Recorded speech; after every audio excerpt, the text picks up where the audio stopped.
Welcome back, everybody. Today our focus and topic is systems of equations and solving them in multiple ways. We are going to start with the way a pair of linear equations look in the plane and then try to make a connection between that pair of linear equations and solving systems down the road algebraically. So I'm going to start with a pair of lines that are in slope-intercept form, y equals mx plus b. When lines are in this form, it's pretty easy to decipher what the slope and the y-intercept are. The b value is the y-intercept for our top line, y equals negative 3x plus 4. We have a y-intercept of positive 4, so I'm going to plot that point. Plot 3 points per line. The slope is negative 3. That's telling us to go down 3, positive 1, so negative 3, positive 1. Or you could go up 3, negative 1. We don't have enough room here, so I'm going to keep going down 3, positive 1. And then draw a line through.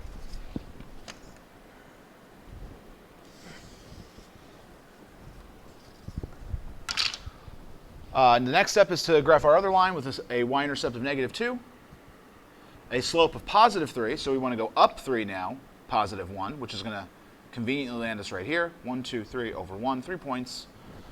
Plot the next line using a straight edge. So what you're looking at now is a graph of two linear equations and where they meet. Most pairs of linear equations are only going to meet once. There are a couple of exceptions to that that we'll discuss down the road. However, now this intersection point here that we stumbled upon, rather fortunately, has some meaning. Our point here, 1 comma negative 1, x is 1, y is 1, is a shared solution for both of these equations when they meet. The point 1 comma 1 would be the intersection point between these two lines. The intersection point between two lines is the solution to that system of equations. So when two lines meet at a point, generally that's going to be the case unless they don't intersect or unless they infinitely intersect. That point represents the solution to the system of equations. Okay, in our last video, we solved the system of equations by graphing those equations in the coordinate plane. Those equations happen to be lines. Those two lines met at one point. Here we have a pair of linear equations again, both in standard form, ax plus by equals c, and we're going to talk about solving them algebraically using the substitution method. To put this in the most simplest form, if I knew the value, the numerical value for x or y, I would substitute that value in to the equation to find the other. If I knew x was 5, I'd plug 5 in here, and then I would identify y by balancing the equation to get a value back. Unfortunately, when given these two equations, we don't have a value for x or y. However, we can manipulate one of the equations to tell us at least what expression x or y equal. We can take that expression and plug it into the other to get an equation in one variable. So I'm going to show you how to do that now. This is probably the easiest equation to use because both x and y have a coefficient with an absolute value of 1, meaning they're very easy to manipulate. At most, we'd be dividing by a negative at the end. And this one especially is great because x is a positive 1, which means it could just stay put and we can move everything else away, so we'll know what x equals. To do that here, I just have to add y to both sides. When I add y to both sides, the negative y and the positive y, they add to 0, so we're left with an x. When I add 13 plus y, I can't combine those terms, so instead, I write them as an expression, y plus 13. So again, I don't have a numerical value for x, but I do know what x is equal to. X is equal to whatever y is plus another 13.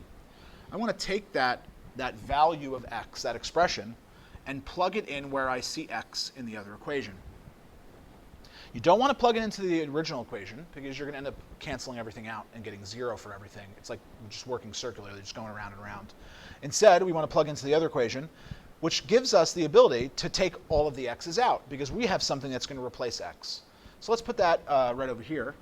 We end up getting 4 times the quantity of whatever x was, y plus 13, plus 2y equals 10. And now what we have left is a linear equation with one variable only, which is super easy to solve, right? We're going to get everything over to one side. We're going to divide by the remaining coefficient to get our value. So we're using the distributive property first. Multiply both terms by 4, so 4 times y is 4y. 4 times 13 is 52. Still have a 2y there, and 10. Combine like terms. On one side, we have 4y plus 2y, so we get 6y. Still have that plus 52 equals 10. Now we're into a linear equation. This goes back to the very beginning of Algebra 1, maybe even pre-algebra. Two-step equation. Bring the numbers over to one side. Let's subtract 52 from both sides to get that y term isolated. We get 6y is left. These two add to 0. 10 minus 52 is negative 42. And then the second step is to divide by whatever's left in front of the variable. In this case, it is 6. We don't want to know what 6y equals. We want to know what y equals. Negative 42 divided by 6 is negative 7. So we have a value for y. We're not done yet. We take the y coordinate now, the y value, plug it into any of the equations we started with. In many cases, you could pick the easiest one to start with, too. This is the easiest one because it's ready-made to tell us what x is. X equals x is. So x equals negative 7 plus 13. X is equal to 6. Now, this is a fine representation of your solution. That said, though, to put a little more significance, if these two equations were in the coordinate plane, if they were graphed, they're both lines, they would meet at the point 6 comma negative 7. Okay, so in our last two videos, we solved a system by graphing. We then solved a system of equations algebraically by substitution, both of which yielded a single point, which meant that the two lines met at one point. They intersected at one point only in the coordinate plane. We have another system on the board here. You might argue that this would work with substitution as well, but we're going to use this to explore another method that might come in handy. By the end of this video and by the end of your practice, you should be very comfortable using any method to solve a system. In many cases, you should be looking for the best method to solve or the most efficient method to solve. I think substitution would work here, but I think there's a quicker approach. It's called elimination. With substitution, our goal was to find an expression that equals x or y, plug it into the other equation after manipulating it to get a one-variable equation. With elimination, the goal is to combine the two equations, add them together, such that one of the variables, x or y, add to 0 and are eliminated from the equation. What you'll be left with is a single variable equation that will be very easy to solve. Okay, so we're going to go over the elimination method now. This is a very straightforward example where we're only going to have to manipulate one equation.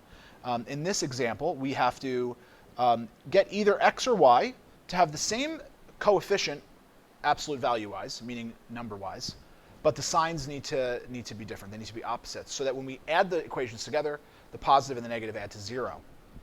So here, I love that we have a negative x here because these two signs are already opposites. All I have to do to get this term ready is to multiply the entire equation by 6. It's going to give me a negative 6x. Negative 6x plus 6x is going to give me 0. So we have to multiply everything, though, because we have to keep the equation in balance. We get negative 6x minus 36y equals 36. So I'm going to bring my original other equation down here, just so they're lined up nicely for addition. Equals 24. And you'll notice now the x terms are the same value with opposite signs.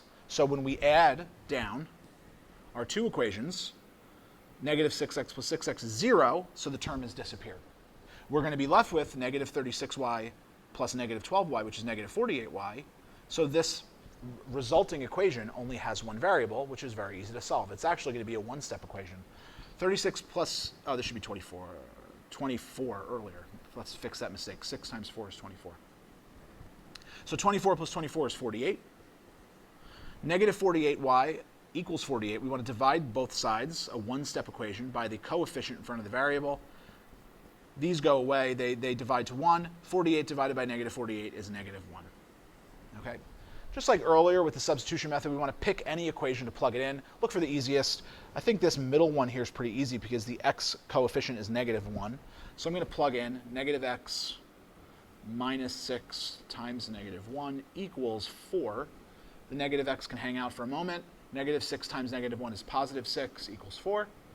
Negative x, we want to subtract this 6 from both sides to get this by itself, equals negative 2. Divide both sides by negative 1. X equals positive 2. So this system, like the previous two, has one solution, one intersection point at 2 comma negative So we are going to finish up here. We've already completed 3 systems. We're going to use the elimination method again now. However, in this case, it's not as easy as multiplying only one equation, right? 4x and 11x, those coefficients, they're both positive. So we already know going in, one of them has to become negative. And 4 and 11, there's no way to multiply 11 or 4 times something to get to the other value. We need to multiply both to get to a least common multiple.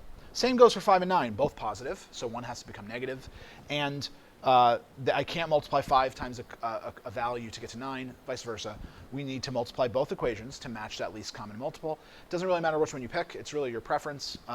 So what we need to do here now, instead of multiplying only one equation, we need to multiply both by a value such that the resulting 2 equations will have either the x variables or the y variables be the same coefficient in absolute value, but opposite signs. Now I'm going to stick with, I think, the 9 and 5 because the values will be a little smaller. So I'm going to multiply this top equation by positive 9, and I'm going to multiply this bottom equation by a negative 5 because I want one of them to be negative, so they cancel. So we're going to go right across here. 9 times 4x is 36x. 9 times 5 is going to give us that 45y. 9 times 9 is 81. Now let's multiply the bottom. Negative 5 times 11 is negative 55x. Negative 5 times 9y, we already knew what was coming here, negative 45y. Negative 5 times 20 is negative 100.